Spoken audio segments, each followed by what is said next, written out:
Would you be doing it? Might you be doing the story? If she doesn't get here, I have the words. I do have the words for the story. Oh, you have pictures? And I have the words. So I can just hand you my script and you could read it if she doesn't show up. Sure. If you would like to. I don't want to, you can make it up. It's a dog story. Dog story. Yeah. All the kids up there. Backwards. They are going back, yes. Yeah. Okay. Okay. Yes, and we will do the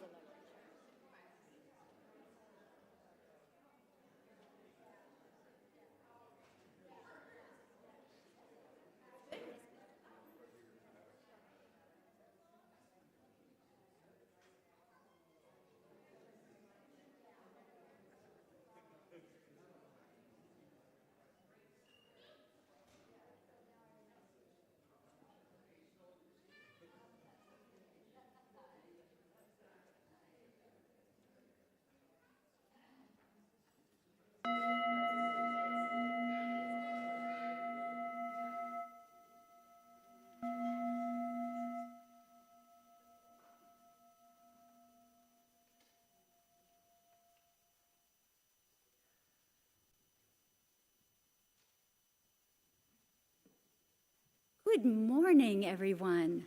So nice to see you this Sunday after Thanksgiving. Welcome to the Unitarian Universalist Congregation of Salem.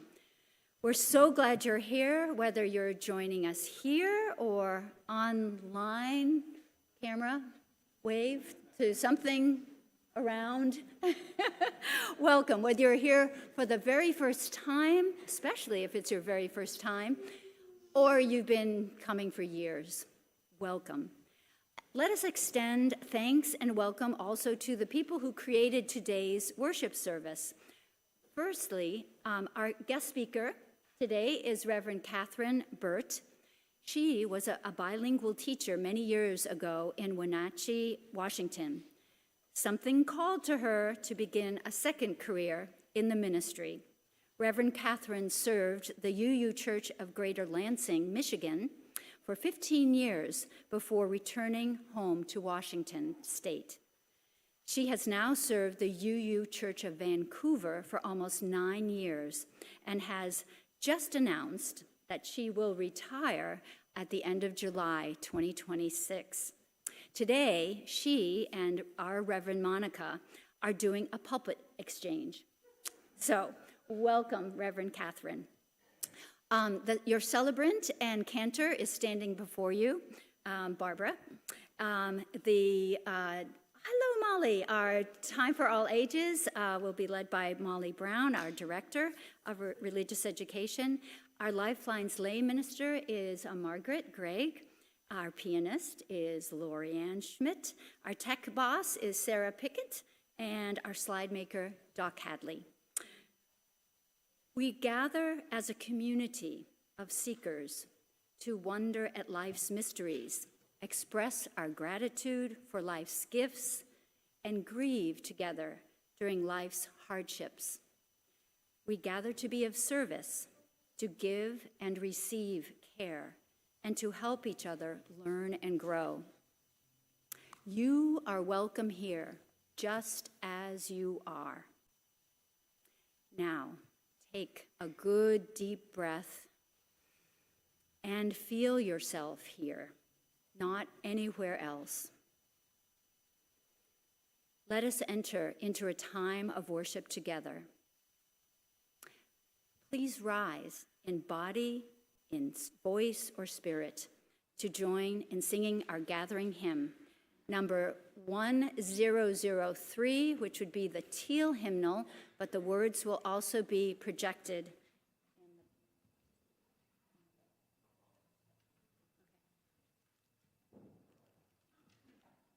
And okay.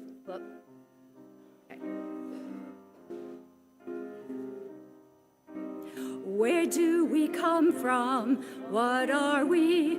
Where are we going? Where do we come from? What are we?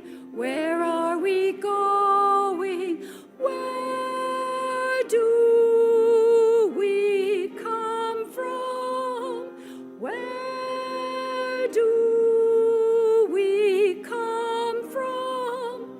Mystery, mystery, life is a riddle and a mystery.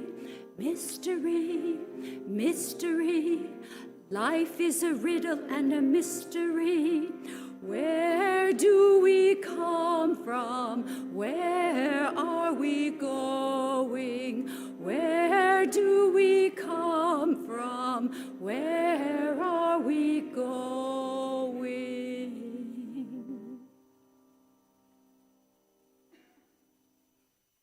Thank you. Please have a seat. As we continue our worship, reflect on the words in our affirmation. How might they help guide you in times of turmoil, of rest, of sorrow, of happiness? Please join me as we say our affirmation together. They're in your order of service or on the wall. Love is our doctrine. Compassion is our way. Here we seek to create a joyful home for free religious exploration, build a community of caring fellowship, nurture the hopes, and serve the needs of our world. Every Sunday, we light chalices to remind us that in the chaos of our humanness, we need beacons of light to re-energize and redirect our love and respect for life. First, we light the chalice of our Unitarian Universalist congregation. Next, the chalice for the members and friends in our partner church in Šimanfalva, Transylvania. And finally, a lantern for the children and youth in our religious education program and around the world, in whom the future will flower. Thousands of years ago, people in the Northern Hemisphere gathered wreaths of evergreen and lit fires as signs of hope that the darkness would give way to more daylight and spring would return. The custom was adapted by Christians, and by the 16th century, the Advent wreath had gradually spread across many parts of the world. Today, Advent is the period of 4 Sundays leading up to Christmas. It's also the time when cold settles in and when people need the cheer brought by the promise of light and warmth.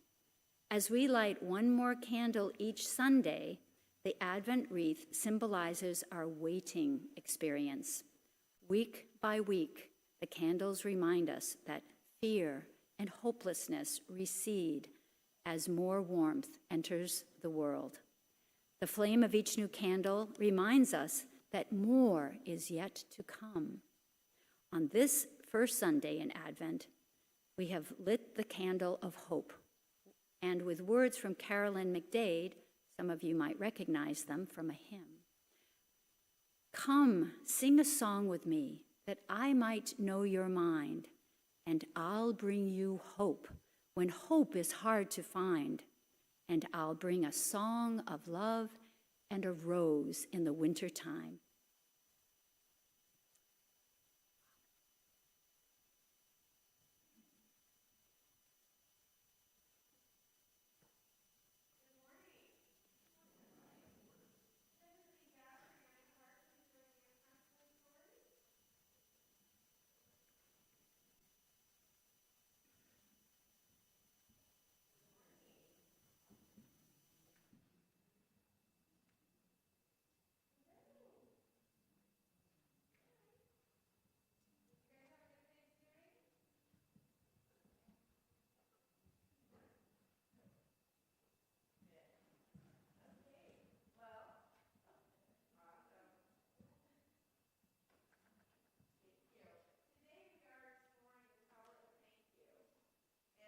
Different ways we can express it.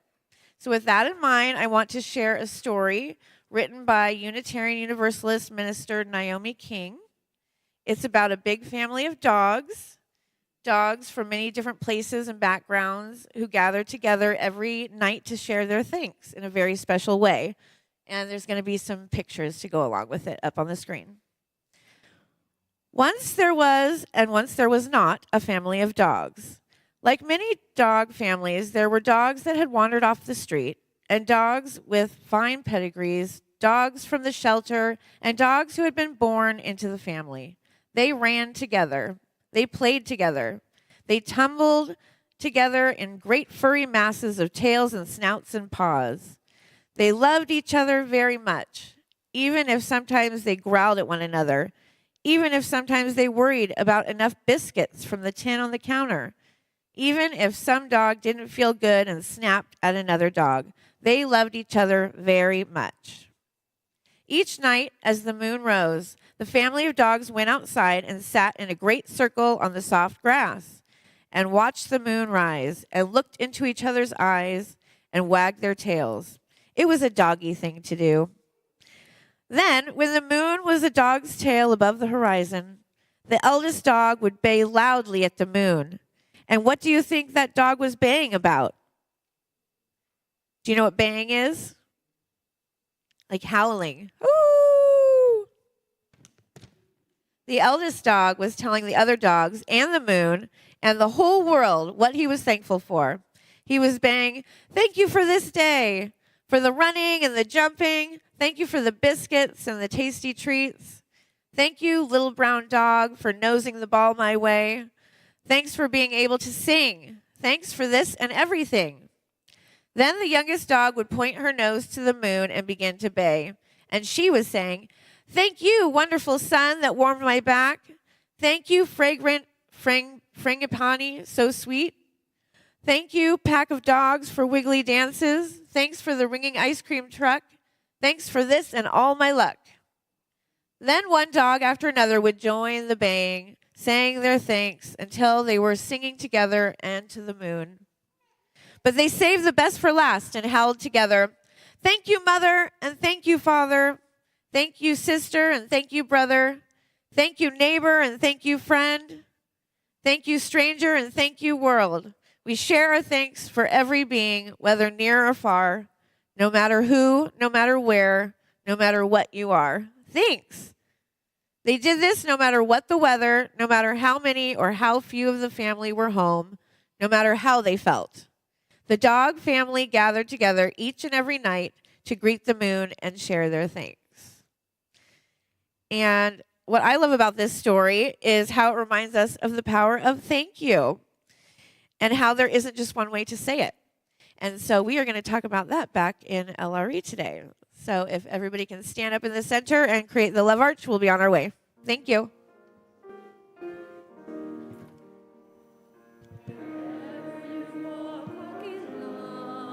Thank you. Ever you walk, walk in peace. Ever you walk in beauty all around you. Our hearts go with you. Wherever you walk, walk in love. Wherever you walk, walk in peace. Wherever you walk in beauty all around you. Our heart go with you. I feel like we should have had a group howl. Ow! Ow, ow, ow!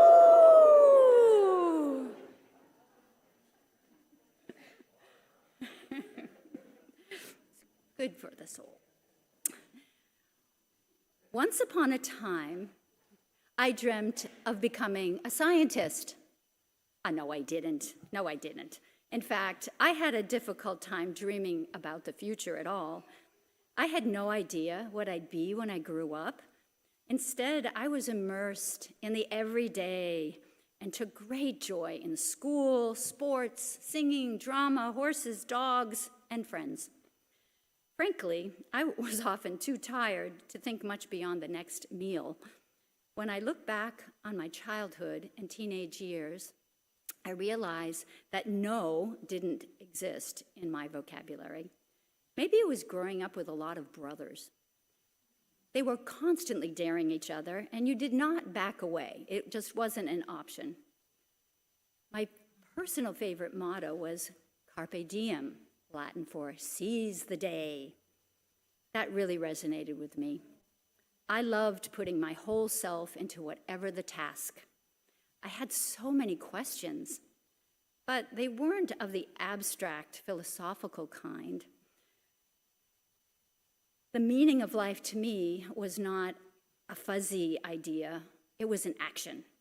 And the actions were guided by curiosity and questions like, what is that insect doing under a rock? Does it prefer the dark? What causes it to have yellow stripes? Why does it walk in a crooked line instead of a straight one? Etc. With all this focus, who had time to think about next week or what I'd become later? As I reflect on this way of being in the moment, I am grateful that my family and teachers were supportive. Many of my friends were a little bit like this, but most of them grew out of it early and generalized their curiosity and questions to broad, perhaps more important basics like how will they support themselves, find a partner, nurture a family, be part of a community. These bigger questions were mysteries to me.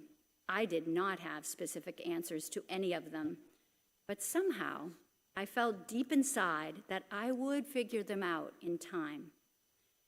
Maybe the state of uncertainty, of not knowing and not being afraid of not knowing, that sounds sort of like Rumsfeld, doesn't it? There's some phrase he used in there. Let me repeat that. Of not knowing and not being afraid of not knowing is partly why I turned my attention to research in biology. Not in the big charismatic animal type fields, but the microscopic and submicroscopic of cell and molecular biology. Peering into the shadowy nooks and crevices of tiny cells and discovering new qualities about their personalities, how they thrive, respond to their environment, die, felt immensely meaningful and fulfilling to me, even with the knowledge that I had no idea what I would find. Even with certainty that when I did make a new discovery, hopefully I would, new questions would, with certainty, arise. A riddle wrapped in a mystery inside an enigma. Winston Churchill said this in reference to World War II, but frankly, in a much more positive tone, I think it applies to all vital endeavors. I'm retired now, but can vividly remember my journey. I want to share a couple important lessons from it. First, even though I was naive, very naive about what I was getting into, I learned to trust the people around me who had experience and who generously mentored me. For this, I will always be grateful. Second, remember those important basic questions about life? Having to support yourself, find a partner, nurture a family, and be part of a community? Even though these seemed peripheral in the beginning of my science career, they mysteriously permeated into the fabric of my everyday life. In fact, I would not have been able to sustain my passion for cellular and molecular biology without the support of an intimate partner, without feeling I was part of a family and community. So, no matter where you are in your life, find an outlet for your curiosity and creativity.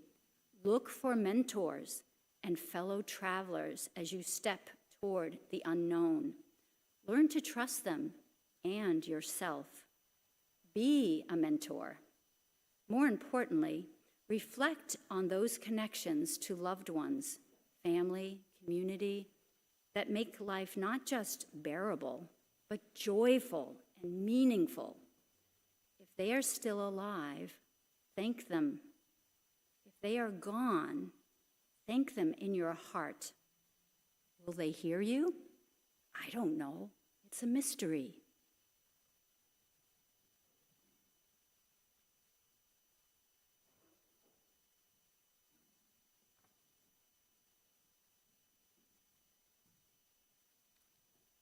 Good morning, everyone. My name is Margaret Gregg, and I'm honored to be one of your Lifelines lay ministers. Lifelines lay ministers are fellow members of the congregation who are here to help people in times of need. You can find us by looking for our lavender stoles and badges. One of our duties is to share the joys and sorrows of members and friends of this congregation. Because we know sorrow shared may be lightened even a little bit, and joy shared may be magnified. We're trying another way of symbolizing what we share and hold together for each joy and sorrow. We have a stone, a small piece of earth strong enough to carry someone's story.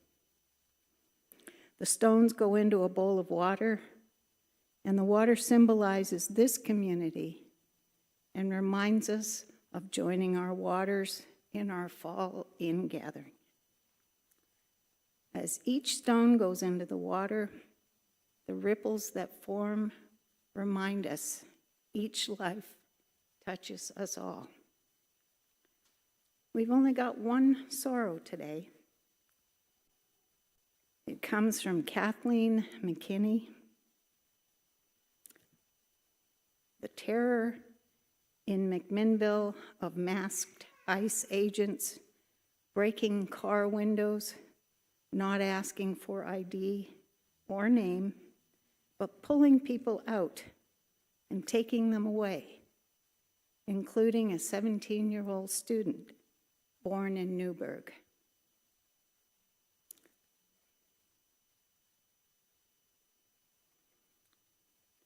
And finally, we place one more stone for all the joys and sorrows carried in our hearts, but unspoken today. Have a good week.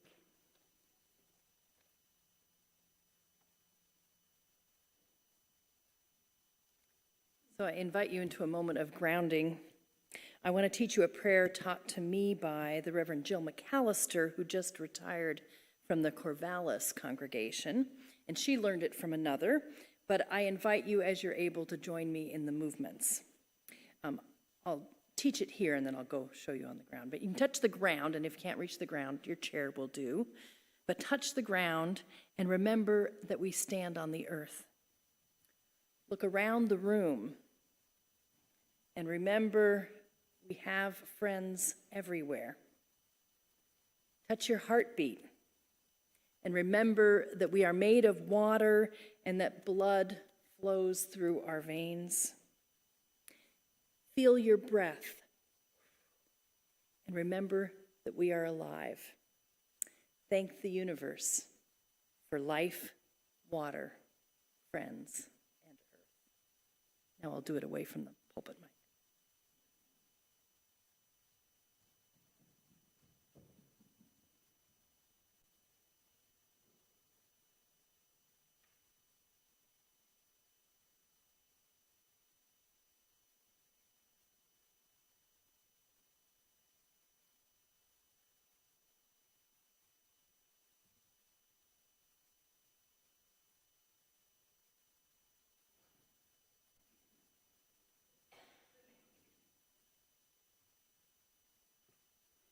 You may stay seated and we'll sing the heart song, number 83, Winds Be Still.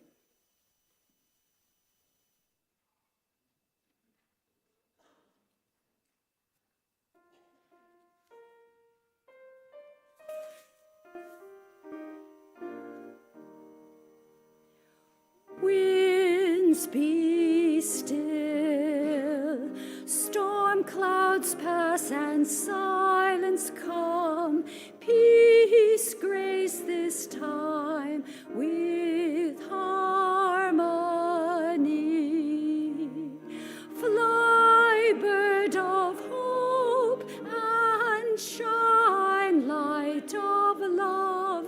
and in calm let all find tranquility. Bert, fly high, lift our gaze toward distant view, help us to sense life's mystery. Fly high and far and lead us each to see how we move through the winds of eternity.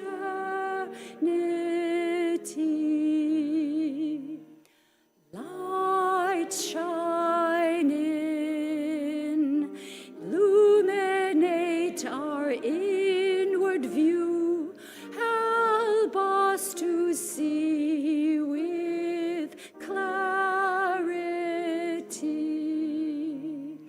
Shine bright and true, so we may join our songs in you, sounds that become full symphony.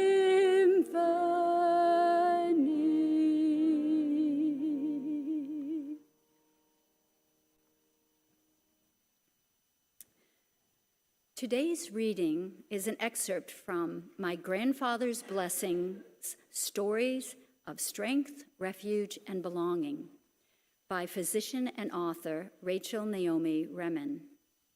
She writes about remodeling her home and choosing between two ways of access to the front door. One is straightforward, building a flight of steps from the street, opening to a path which leads directly to the front door. The other way, she writes, was quite different. You come through a gate and climb a short flight of steps to a small landing. Just beyond this landing is a tree of great beauty. As you climb, all you can see is this tree. When you reach the landing, you discover it joins a small deck bordered by a rose garden. And passing through this, you find another flight of steps, quite steep, leading off to the right. The top step is well above your eye level, and climbing, you see nothing until you reach a deck at the top, where, looking to your right, you discover a breathtaking 60-mile view of San Francisco Bay. Crossing this deck brings you to 3 gradual steps leading off to the left. Climbing these, you unexpectedly find a little meadow, which is my backyard, and rising from it, the exquisite profile of the highest mountain in our county. Only then can you see my front door, which is now only a few steps away. You have been moving toward it steadily, without knowing all along. In struggling to make this decision, I consulted 2 architects, both of whom told me that one of the basic principles of the architecture of front entrances is that people need to see where they are going from the start. They agreed that the uncertainty of the second approach would create unease in any guest coming to the house for the first time. Despite the uniformity of this expert advice, I ultimately chose the second way. And so ends the reading.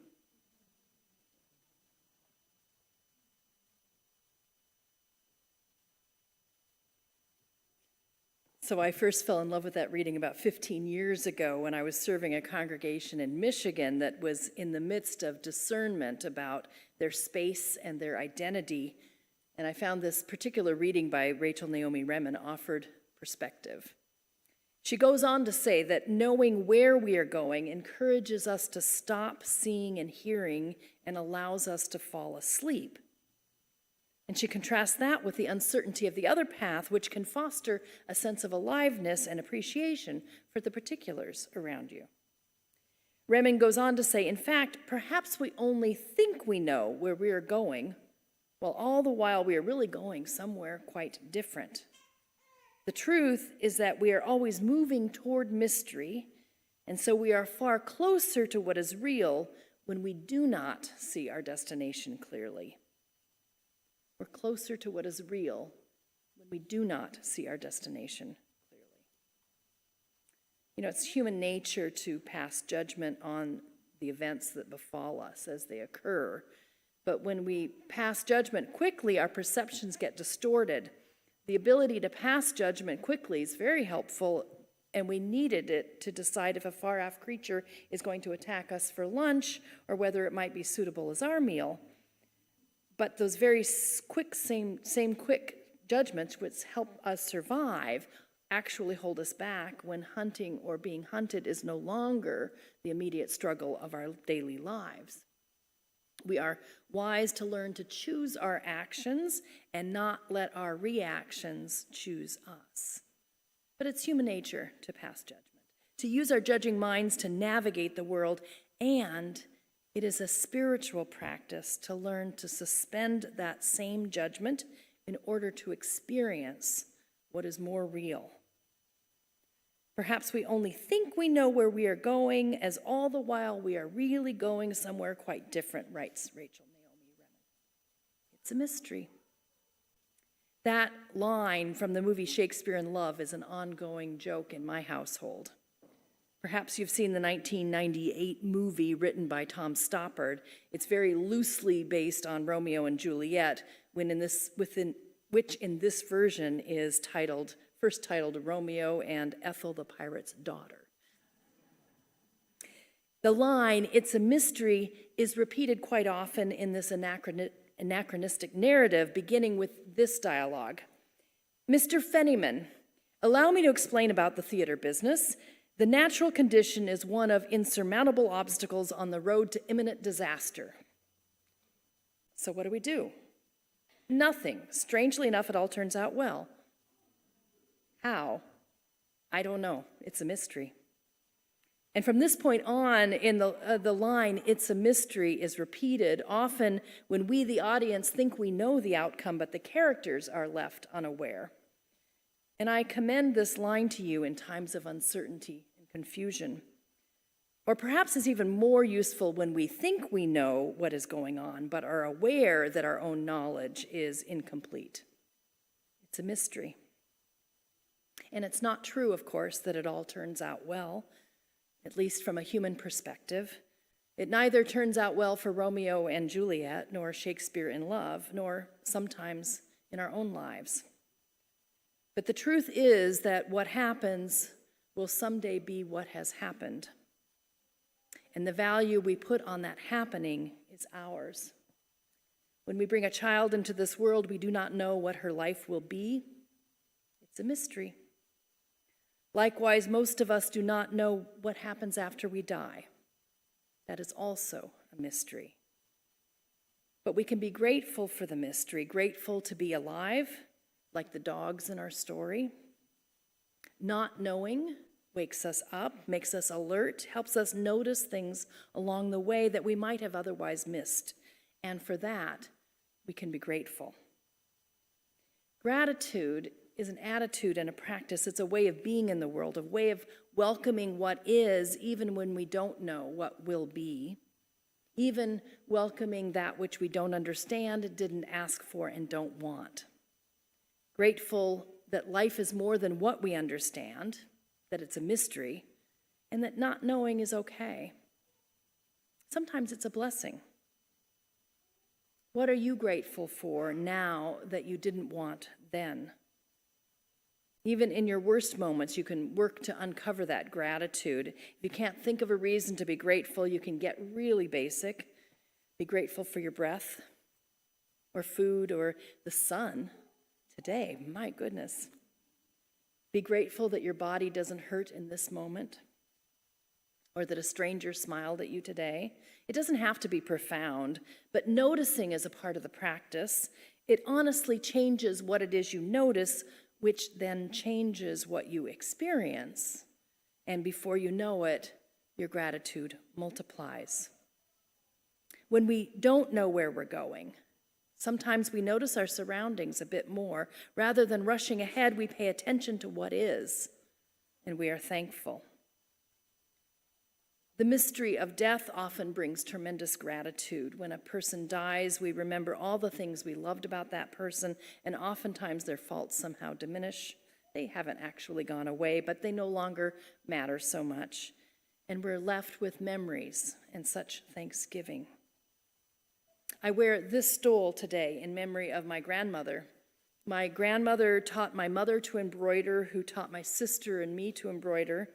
My sister created the stole and did most of the embroidery work on it, but my grandmother, my mother, and my niece also sewed stitches on it. And it was given to me on the day of my ordination at the Unitarian Universalist Church of Greater Lansing. The mystery of the sea is at one end, and the mystery of the sky is at the other, and life is represented in between. That life, as much as we seek to understand it, remains a mystery, so that we may notice it, attend to it, nurture it, and be grateful for it. Perhaps we only think we know where we're going. It's all the while we're going somewhere quite different. So what do? Nothing. Strangely, it all turns out well. How? I don't know. It's a mystery. Barbara mentioned in my introduction that I've let the Vancouver congregation know that this will be my last year with them, that I'm retiring from the ministry at the end of July 2026. And I think it has this event in my life which has me waxing so nostalgic, remembering my first ministry in Michigan, reflecting on my relationship with Jill McAllister, who was a colleague in Michigan, who returned to the Pacific Northwest before me and retired a year before I will. I'm looking back a lot. I remember my internship in Palatine, Illinois, where my supervising minister announced his retirement the first Sunday I joined him in the pulpit. He had served that congregation for 36 years. The movie Groundhog Day was not very old back then, and he talked about how church life was so much like that movie, each year very much the same, though slightly different. I've noticed now how I've led my last water communion service with the congregation, and I anticipate leading my last Christmas Eve services. Those of you who have already retired, I'm sure, can relate to the very mixed feelings it surfaces, the uncertainty of the future without this role that I've held for nearly a quarter century. I'm relatively young to be retiring, only 62 when I finish. Nancy Pelosi announced her retirement at the age of 85. But I'm married to a man who's 10 years my senior and who retired when we made this move back to the Pacific Northwest. And it feels increasingly hard to go to work when he doesn't have to. I also feel like we've accomplished some things in Vancouver that I can be proud of, and it's time for them to be led by a minister with different talents. But knowing these things, having all these good reasons, having anticipated this event for years, it still feels a little scary and uncertain. The chaos of the world since the election of this current president just adds to my trepidation, of course.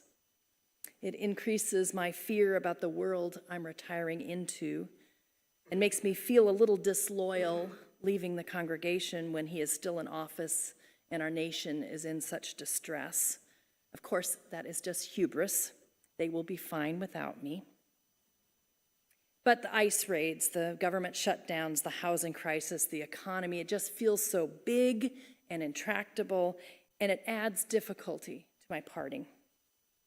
I wish the world were better, the way I hope the congregation is somewhat better for my having served with them. It feels like there are insurmountable obstacles on the road to imminent disaster. And so what do? Nothing. Strangely enough, it all turns out well. How? I don't know. It's a mystery. And I use humor not to discount the worry and the distress, but rather to put it all in perspective.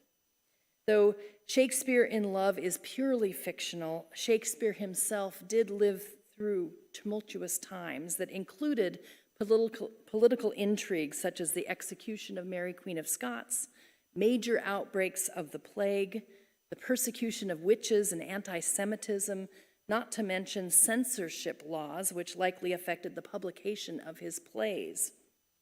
Sound familiar? I do turn to history when I'm disheartened by current times. It helps remember that we have survived hard times before and we can do it again. It feels like a mighty tall order given the current political climate for us to embrace the mystery and trust that it will all work out in the end. But trusting that it will work out in the end is not an abdication of our responsibility to help it work out in the end. It's an attitude that allows us to notice things that we might otherwise miss. The truth is we're always moving toward mystery, and so we are far closer to what is real when we do not see our destination clearly, writes Rachel Naomi Remen. And it does feel like we are closer to what is real these days, these terrible, divisive, chaotic days full of pain and suffering. A privileged few of us may have created a cushion of denial about the cruelty of the world. Some of us may have been fortunate enough to not experience it directly, but that cruelty always existed. Some people always knew it, those targeted by that cruelty, and it is only in recognizing that reality that we can begin to truly work to change it. As long as denial prevailed, we allowed the cruelty to thrive underground by noticing what is and not pretending that we know where we are going. Only then can we do something about it. Can we even begin to take the steps to bring about the fair and just world we know within is possible. Sarah Ban Brecknoth, author of The Simple Abundance of Gratitude, writes, "Gratitude holds us together even as we're falling apart. Ironically, gratitude's most powerful mysteries are often revealed when we're struggling in the midst of personal turmoil, when we stumble in the darkness, rage and anger, hurl faith across the room, abandon all hope. While we cry ourselves to sleep, gratitude waits patiently to console and reassure us. There is a landscape larger than the one we can see." Gratitude holds us together even when we're falling apart. She says that it is ironic, but that gratitude's most powerful mysteries are often revealed while we are struggling in the midst of personal turmoil, that there's a larger landscape, larger than the one we can see. Remen chose to honor that truth by disregarding the architect's advice and choosing a front entrance that created unease in guests arriving for the first time, that didn't announce where they were going from the start. She chose a more true-to-life experience of arrival that allowed her guests to notice things along the way because the destination had not yet been revealed. It's only when we notice things that we can actually feel any gratitude for them. If we've not noticed them, they go by unacknowledged, and we can't appreciate them or feel gratitude for them. I really love that idea that gratitude waits patiently to console and reassure us. This morning, I noticed before me this beautiful congregation that welcomed me several times when Rick Davis was your minister. He and Mark Gallagher, my predecessor in Vancouver, used to exchange pulpits every Sunday after Thanksgiving, as I understand it. Rick and I took up the tradition after Mark retired, but I prefer to take the Sunday after Thanksgiving off, so I preach generally for you in the spring. I was also here for the ordination of Mary Gear, who had been a member here, and also coincidentally a member of that congregation I served in Michigan. I'm grateful for that relationship and for my relationship with your current minister, Monica Jacobson. Once before I retire, I thought I could preach on the Sunday after Thanksgiving and exchange pulpits with your minister, something I've not done since the pandemic. I'm grateful for the singing this morning and this lovely building and the trees that surround your property and your hospitality. There's much to be grateful for when we choose to notice what is before us. May we take a moment to notice what is before us, and taking in a breath of gratitude, breathe out our thanks for this journey of life.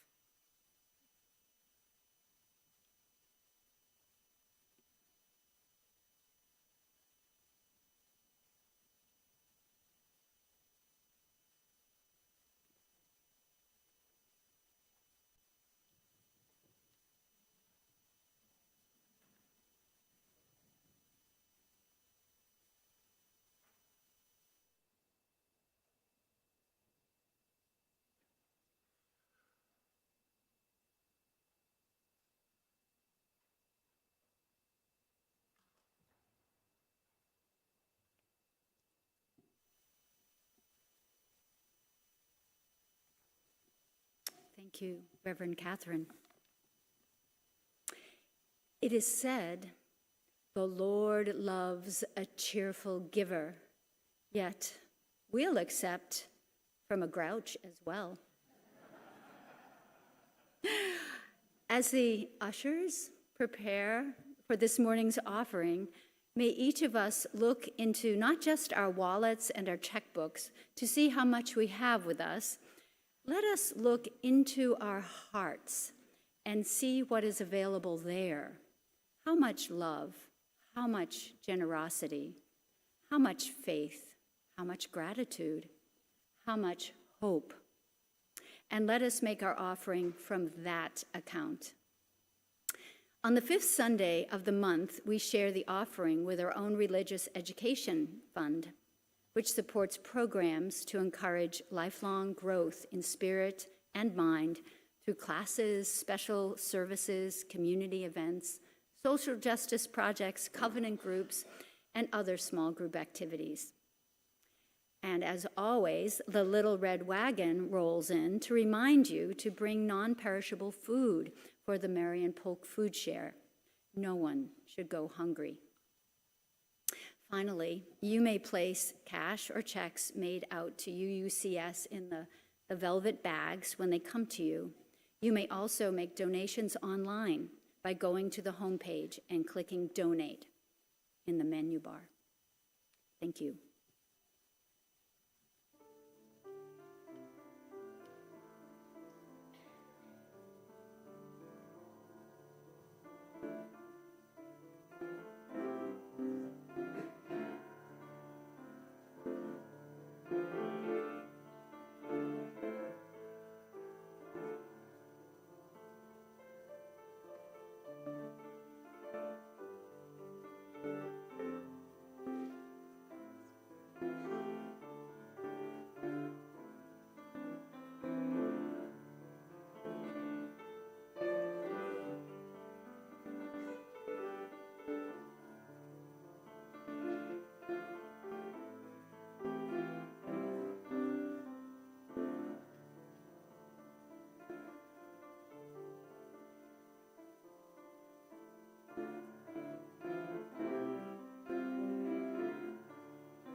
Please join me in saying the words for giving thanks.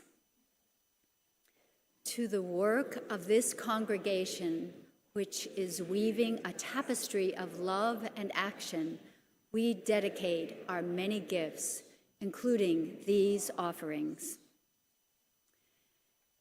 Reverend Kathryn will now light the social justice lantern to remind us that even a small gesture of kindness, like this small flame, can lift a person up.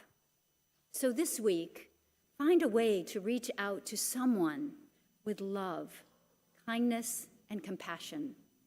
A multitude of such acts pave the way toward social justice. How? I don't really know. It's a mystery. And now Reverend Kathryn will release the flames from our chalices as a symbol that in our endeavors to find answers, solve problems, feel gratitude, we all also need to take time to rest and be still. That one doesn't want to be still. No, don't put me out.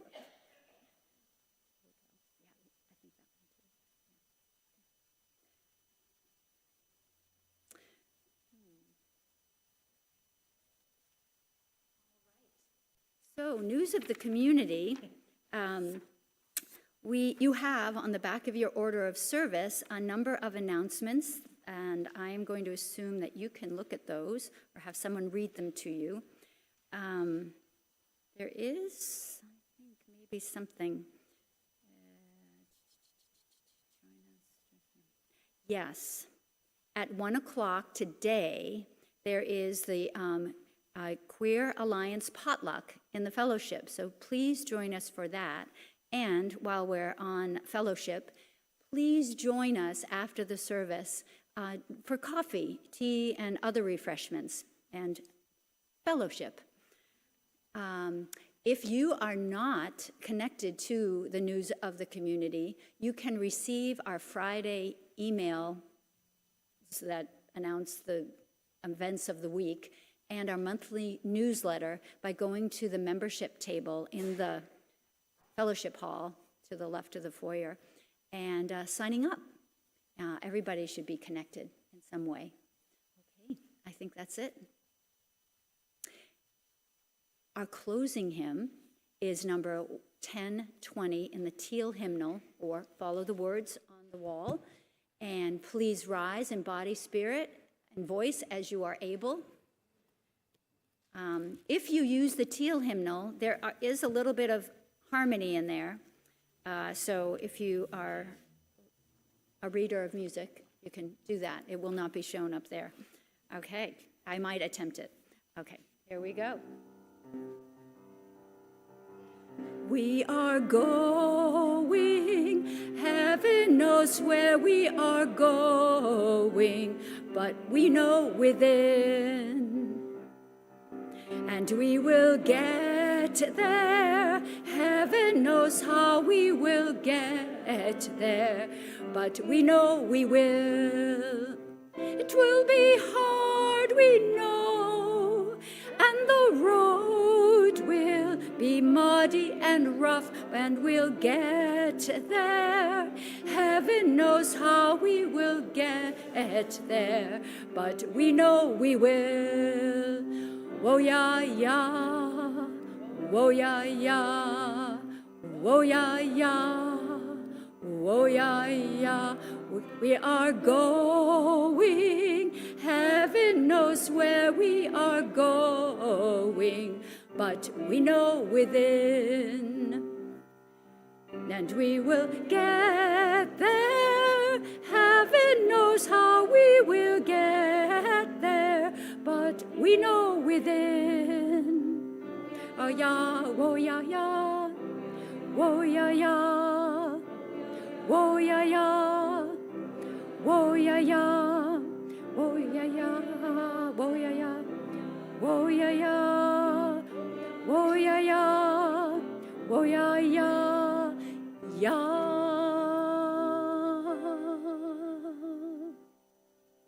Nice job. And I see some of you are already very connected. And the rest of you, if you would like to hold the hand of a neighbor or touch a shoulder or, well, just do what is right for you today. And find those words. They're on 2 walls and in your order of service. May faith in the Spirit of life, hope for the community of earth, and love for the sacred in one another be ours now and in all the days to come. Blessed be, and amen.